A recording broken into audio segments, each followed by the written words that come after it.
anticipated part of Cardinal M Club award ceremony is the induction of our new Hall of Fame members. The Hall of Fame recognizes those individuals who have coached and performed as varsity athletes for the university and brought honor to themselves and St. Mary's. I'd ask Ann to come back to the stage, please. And it's my great pleasure to introduce to you Pat Costello, class of 1954.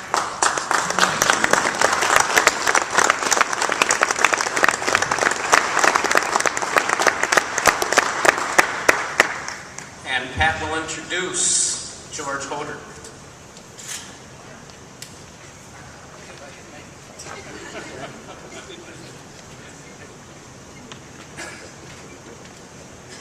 When I first saw that George Hoder was going to be inducted tonight on the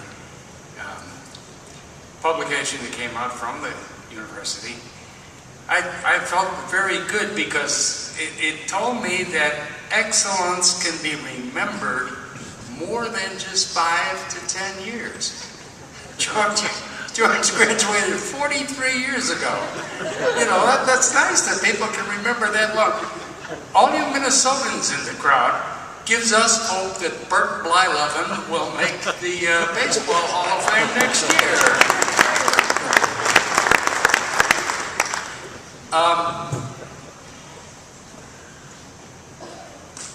One of the things that I remember most clearly about George's playing was in the old gym. He's one of the few players who both played in the old gym, which is now Skemp Hall. And I was going to say the new gym, but maybe you should say the present gym. Anyway, I think it was his sophomore year in the old gym. Coach Ken Wilkin had a number of different offensive sets. And what I remember George most for was when he was playing high post. Now, for the last 60 years, most St. Mary's post players have been giving away inches. And that was true then too. Maybe we're going to catch up. But anyway, when he was playing high post, several things that he did very well, which I think any high post player, even today, could learn from. One, to pass, let's say backdoor cuts. Secondly, to set really strong picks, say for a wing player. And then, most impressively, if he would go to the basket, he was very, not only, he was explosive, quick, and strong. And you know, you can read stats. I don't think they're too important, but the numbers of points and rebound. He was a strong rebounder too. So if you could see him play high post and do those things, it was excellent. And it's good that excellence can be remembered that long. Also, I was fortunate enough to have George in class, and he was a very good student too. So that fits in with the whole tenor of the night. So without further ado, I would like to introduce to you George Hoder, class of 67.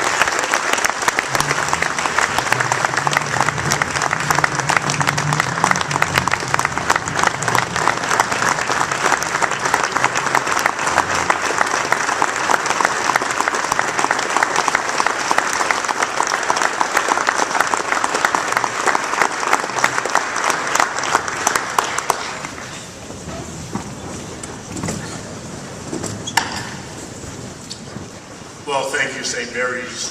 Thank you very, very much, Pat Costello.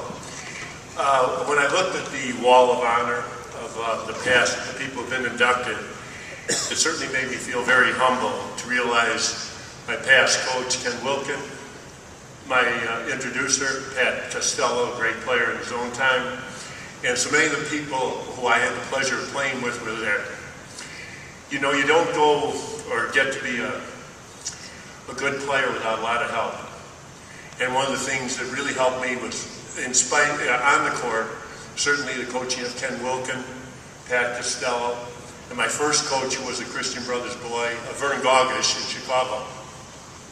But also, as in anything, Casey Stengel was once asked what made him a great manager, and he pondered it for a while, and he said, well, there was a mantle, a Maris, a Scourin, a Barra. And so I think when, in that vein, what made me a pretty good player was there was a Sauser, a Ludden, a Buffo, a Pedlewski, a Maloney, and so many other players who I had the pleasure of playing with and being a part of their teams. It certainly is a great honor. I'd like to thank St. Mary's for bestowing it on me. And again, Cardinal Pride, I do feel a great bond with it. And I really thank all of you for this wonderful award. God bless and good night.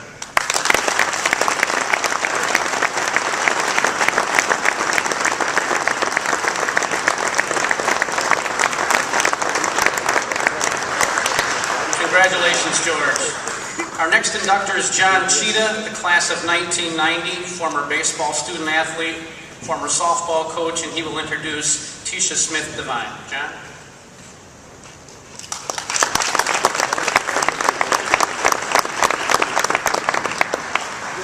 It's a good thing I don't have to adjust the height on this.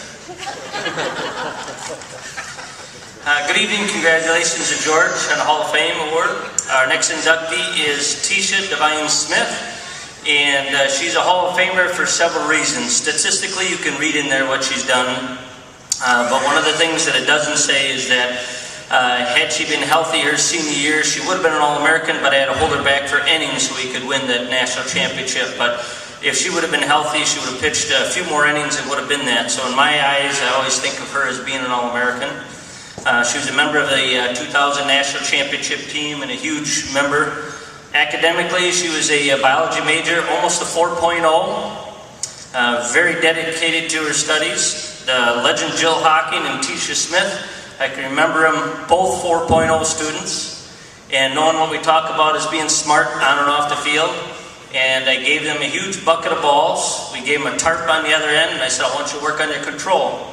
So they had a huge bucket so they could save time.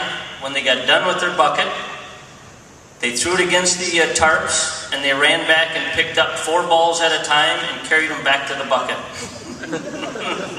So I had to point out it's a little quicker if you bring your bucket over there. Leadership, Tisha was the, I was talking to Kevin McManaman, who is the one who recruited Tisha to campus actually to play hoops, and thankfully Kevin was an assistant. Thankfully, I had a player named Jen Guerin, who I put hot and heavy on Tisha's trail, because one day I was sitting up to working out in the bike area, and as we're biking, Tisha and I were biking next to each other, we're both reading motivational books, and next thing you know, we started talking. I said, this kid needs to be on my team. This kid's got the act together. And she's the type of kid who's probably the best leader, and I've had a lot of really good kids, probably the best leader I've ever had in terms of her spirit, bringing her team together. So as I said, the numbers don't tell the true story. I can give you an example of how tough this kid is. Looking at all the athletes here, and again, I've coached a lot of really good athletes, I think almost 30 All-Americans. And Tisha, at the national championships, I remember patting her on the shoulder. As I pat her on the shoulder, she flinches, and I said, what's the matter? And she goes, well, I got sunburn. And then after we win a national title, she goes on to tell me she has a fractured spine, she has 2 cracked ribs, and a torn rotator cuff. And this kid dominated on the mound and helped us win a national championship. Another example of her focus, pouring rain in Eau Claire, Wisconsin. She dominates the team. She gets done, she says, oh my God, it's raining out. It was raining the entire game. That's called focus. So this is, Tisha is one of the nicest people off the field, but as a competitors could tell you, one of the most ferocious competitors on the field. It's my honor to introduce the legend, Tisha Smith Devine, into the SMU Hall of Fame.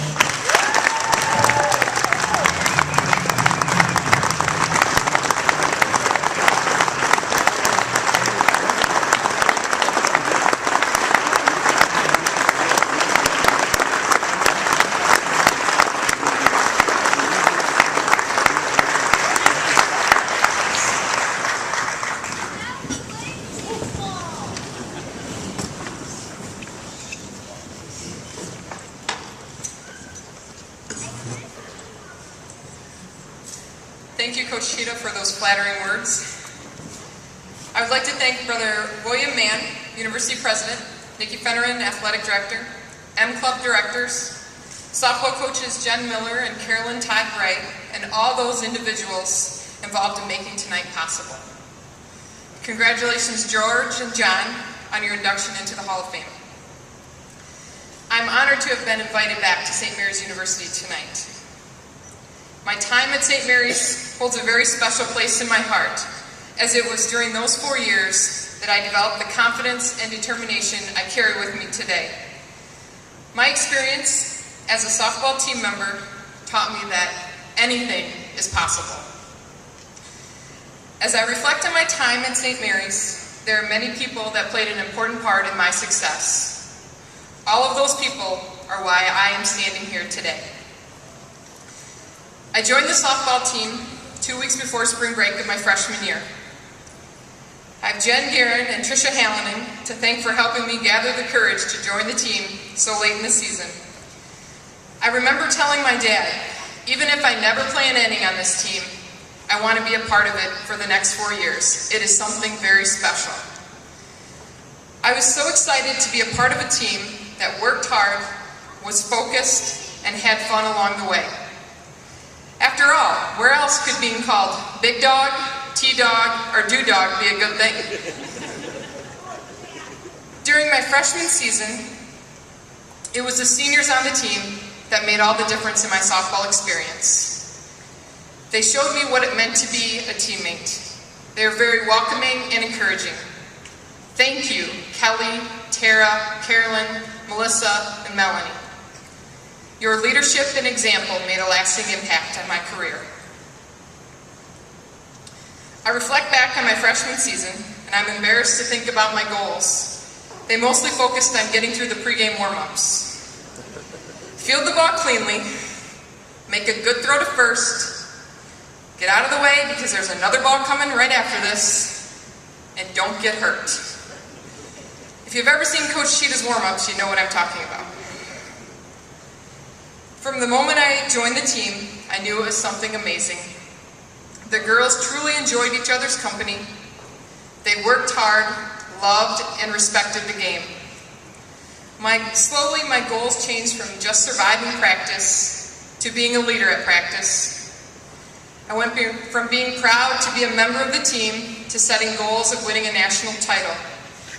Thankfully, I was supported by great coaches, teammates, and an amazing community here at St. Mary's. They helped me make this dream a reality. I feel honored to have been surrounded by incredibly strong women. Thank you to my teammates for teaching me about life, handling adversity, and the importance of setting goals. Thank you for making me laugh, believe in my dreams, and for all the amazing memories. Your energy and dedication were inspiring. It made playing softball fun, whether it was a marathon fall ball practice, and we had some of those, or winning a national championship.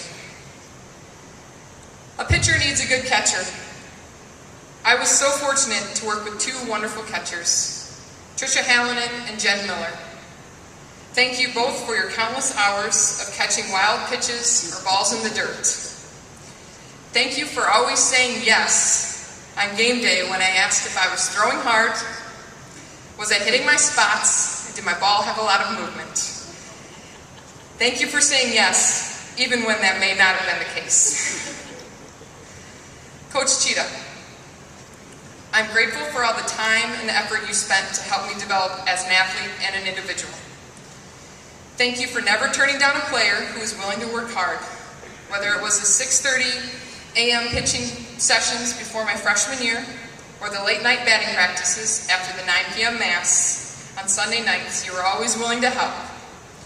Thank you for always making time, even when it didn't seem like I was ever going to get it. Thank you for teaching all of your players to set the bar high and to do everything in their power to reach their goals.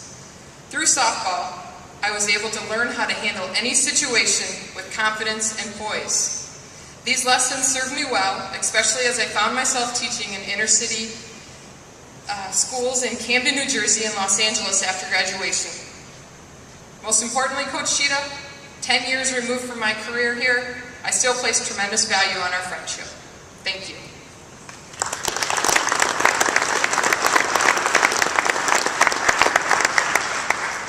Coaches Gormley, McManaman, and Meitzner, thank you for all you brought to the team. Your dedication, communication, and commitment played a vital part in each team's success. Also, thank you to Don Olson, former athletic director, and Donnie Netto, Director of Sports Information, for all you did to support the softball team during my time at St. Mary's. Mom and Dad, thank you for the many sacrifices you made to give me the opportunity to attend St. Mary's. Your support and encouragement were so vital to my success. I would like to thank my sisters for your constant encouragement and love over the years. Softball has given us a special bond, whether it was pitching a perfect game with Carrie in the '99 season, coaching Lindsay in the high school state tournament, and now watching Cassandra encounter success in her collegiate career. Softball has been a uniting factor in our family. In baseball, the Triple Crown refers to when a player leads the league in batting average, RBIs, and home runs. I feel I won my own Triple Crown here at St. Mary's. I had great coaches, great teammates, and a great school. I hope someday my 3 children, Daniel, Damien, and Isabel, will be fortunate as I was when it comes to finding these three ingredients in their athletic endeavors. My 2-year-old son, Daniel, has been telling people, "We're going on a big trip to see Mommy get a reward." What Daniel doesn't know is that Mommy already received her reward. It was the opportunity to play softball at St. Mary's University. Thank you.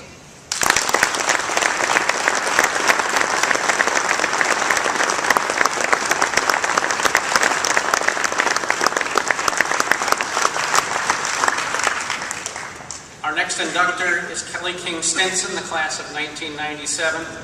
Kelly, please come forward.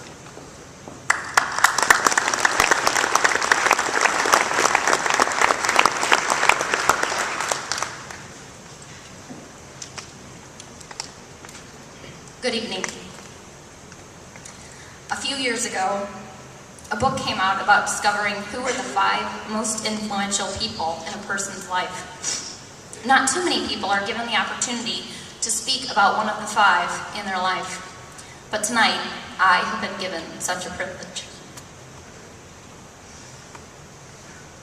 John Cheetah was a 4-year letter winner as a baseball player here at St. Mary's. He continued on here as the coach for both the baseball and softball programs.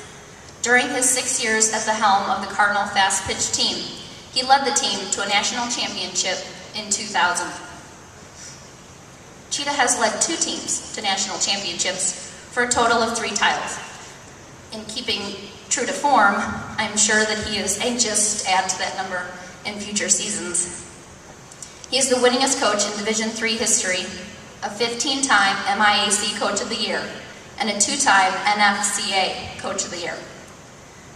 These numbers are staggering, unheard of, but to anyone who knows Cheats, also knows that he is about so much more than just the numbers, and that he is so much more than just the numbers.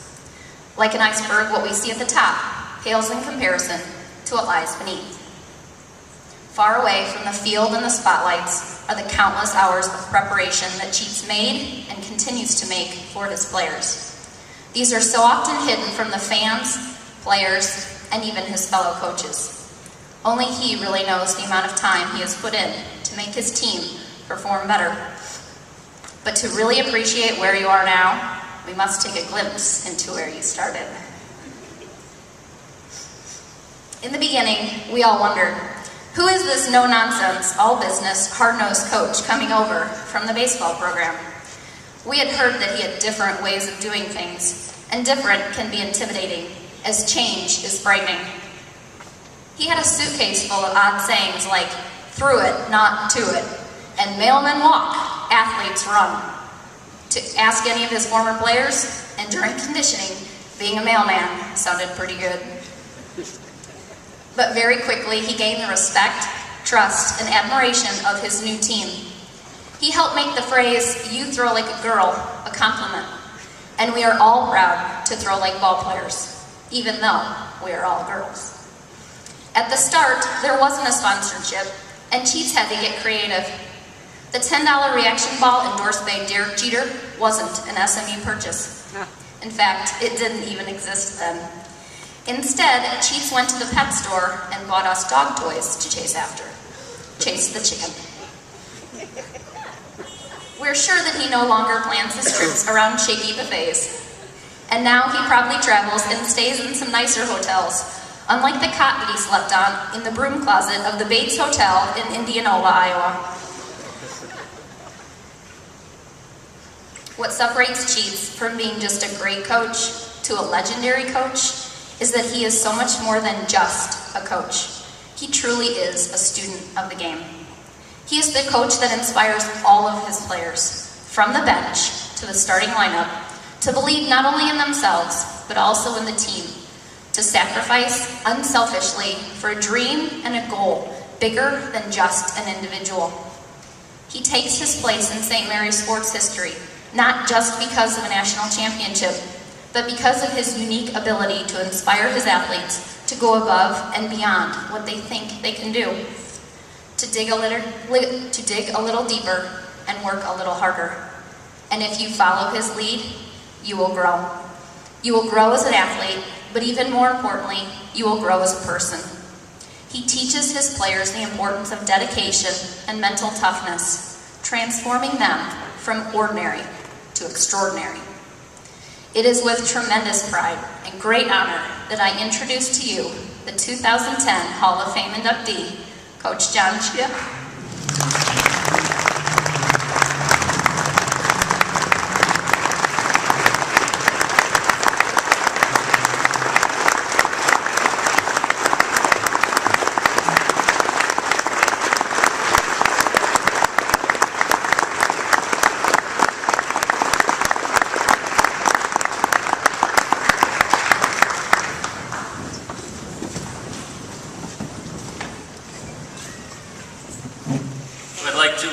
Obviously, thanks Kelly. Kelly's give you an example or a little idea who Kelly is.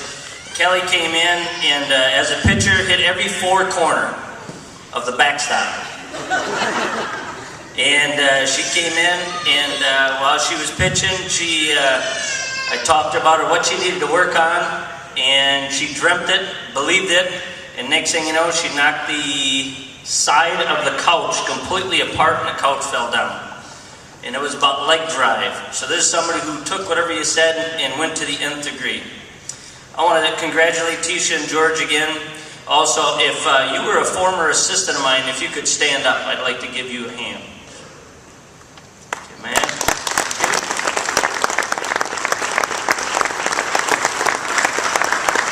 When you're head coach, you don't get paid much, but when you're assistant coach, you really don't get paid much. We've had a lot of great assistant coaches that give a lot of their time. First of all, this Hall of Fame goes to all the former players. I never pitched a game and I never got a hit in the games. It was all the players that were nuts enough to do all the workouts that we talked about. In fact, I have a list of all your names up here with me. If you were a former player of mine, if you could stand up. These are the brave young ladies who survived and thrived.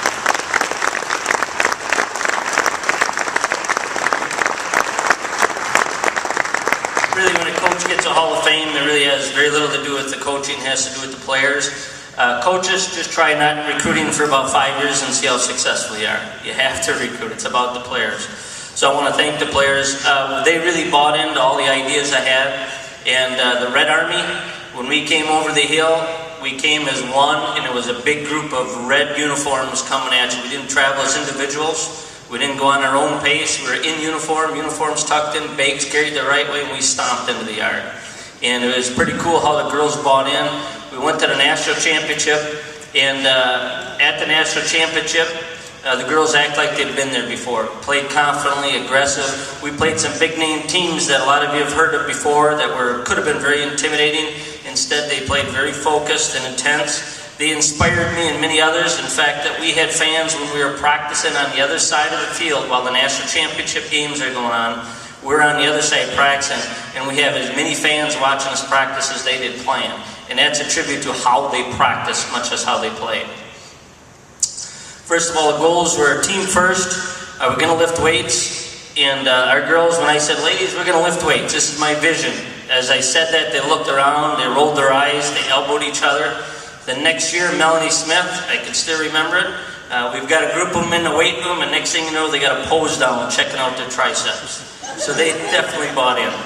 I talked about being bulldogs. In fact, just today I talked to my own team about being bulldogs, about when a bulldog, number one, doesn't have a tail, which means when you back it in the corner, doesn't have his tail, a stick between his legs, so you got to get ready for some teeth and some muscle coming at you. And when a bulldog bites a piece of meat, they can hang in a tree for hours. So we talked about a bulldog mentality. Then Coach Olson came up to me one day in my office and says, John, I got to talk to you. I said, what's up, Coach? He says, what's with this bulldog? We're the Cardinals. I said, what are you talking about? The girls ended up getting sweatshirts with bulldogs written on it. So they bought in. I'm glad my hope was that we develop friendships that inspired by team discipline, develop skills to have a life and a quality of life that you could be proud of. We talked about efficiency, and Jill and Hawk learned a little bit about throwing the balls. I want to thank all the parents that supported their daughters, both financially, big time, and also spiritually. And we have a couple parents of present-day players here now. So the parents were a big part of our program. I want to tell you a little bit about St. Mary's when we won our national championship. This is the scene. We win it, we come back. Donnie Neto was a big part of this. As we come back, we go to the airport.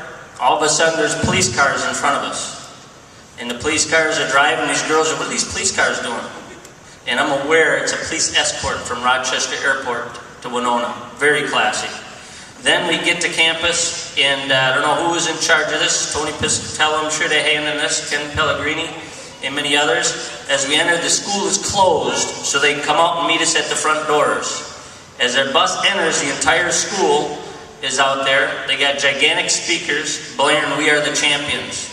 As we come off the bus, we go down there, all these people are screaming, and you should have seen the number of people crying. People that didn't even know were crying their eyes out because of what the girls did and what it meant to St. Mary's University. As we get off also, each player is handed a newspaper with their pictures on the front saying national champions. The mayor of Winona shows up declaring it St. Mary's University softball day, and each girl gets a championship t-shirt. So all the people had a hand in that. Brother Lewis also, I remember Kevin McMahon saying these girls deserve a ring, and he forked out literally gold rings for all the players, which is outstanding. So it shows you the class of St. Mary's University and what they can do with it. There's a lot of legends here, and I want to thank my dad, who started the tradition of fast pitch softball. He's in the Minnesota Hall of Fame. He was on a team that was third in the world. He started the work ethic, did it the right way, cutting along with a broken leg. That's where I got it from, ladies. I got the psychology from my mom. She's always looking at psychology, shaking her finger at my dad, saying respect women. From my brother Mike, playing fast pitch and also coaching here. He carried the torch from my dad. My brother Jim, who was a teammate, always playing fast pitch as well. And a little loony, when we were to jog, he sprinted around this gym, and it showed me what work ethic could do. And my sister, competitiveness. If you hit her, she'll hit back harder, and she'll show you. My sister Carrie for the guidance of coming at St. Mary's and leading me the right way. And my brother Joel, who encouraged me to be a role model for him. And now we have Nick carrying on the torch here at St. Mary's and coaching. I want to thank all my past coaches. Ed Service is a legend. He's one of the best coaches I've ever been around. He was my coach here. Dennis Denning was my high school coach. Hall of Famer Jim Paschal. I also want to mention Tony Piscatello was my boss. Cracked the whip. Did me good. Thank you, Tony. Ken Pellegrini, what a great friend of the university. He's a legend. He's recruited so many kids here, treated them so well. He's a man of respect, and I love you, Ken. Also want to thank Kyle, my teammate, who's a legend in his own right. He's in the Hall of Fame here. Talk about class. He's first class. And Coach Olson, who's a first class athletic director. I want to thank again all the players. I want to thank the Hall of Fame committee. I want to thank you for honoring me and thank the athletes for taking the time to come here. St. Mary's, believe it or not, all the athletes, all the alumni watch what you do. You may think you're practicing by yourself. When you show up on the field, the alumni open up the pages, whether it be the newspaper or the web page, and I can guarantee you we're cheering you on. Every single one of you has an impact, no matter what it is. When it drops in the water, you see a lot of wrinkles in the water and that wave spreads. That's what a great athlete does with good attitude, and that's what a coach does. So I want to thank you for giving me the time. Thanks a lot. Thank you, players.